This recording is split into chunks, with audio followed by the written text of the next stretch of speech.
Ça, c'est une station de métro de cinéma. Bienvenue.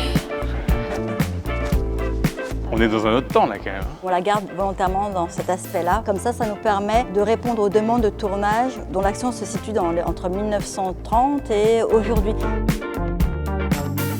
Nous sommes dans la station cinéma. C'est une station complètement dédiée au tournage de films, mais aussi aux entraînements des agents de sécurité. Elle a été construite exprès pour les tournages? Non, pas du tout. Elle a eu une vraie fonction dans les années 30. Elle faisait la navette entre Port-des-Lilas et Pré-Saint-Gervais. Pourquoi est-ce qu'on tourne ici plutôt que dans une vraie station? On tourne aussi dans les vraies stations. La station cinéma, on va pouvoir l'aménager. Ici, c'est vraiment la station la plus adaptée pour faire ce qu'on a envie de faire. On va pouvoir renommer le nom de la station. Là, ici, c'est Port-des-Lilas, mais ça peut devenir Concorde, Opéra, ce que vous voulez. C'est une station un peu une station caméléon. Et puis en plus, en termes d'espace, on peut venir avec du travelling, des caméras sur pied, des projecteurs, puisque de toute façon, ici, c'est comme un studio. On a surtout la possibilité d'avoir un train et des conducteurs à dispo qui vont faire les mouvements de train à la demande de la mise en scène. On ne pourrait pas faire, et évidemment, c'est normal, en exploitation, on ne va pas arrêter le trafic pour un tournage. Chaque équipe peut ajouter ses lumières, remplacer les néons et avoir leur propre éclairage. On peut tourner dans d'autres stations, mais en équipe très réduite.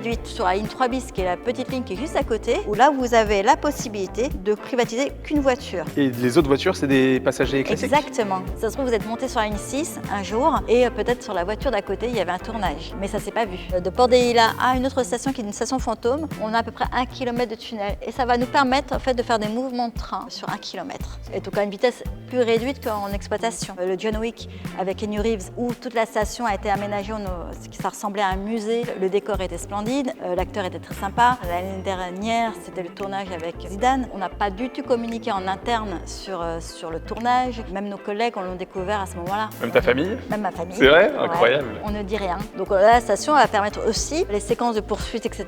dans les films policiers. Le film 355 avec Jessica Chastain, c'était ici. La bout portant de Fred Cavaillé aussi a été tourné ici.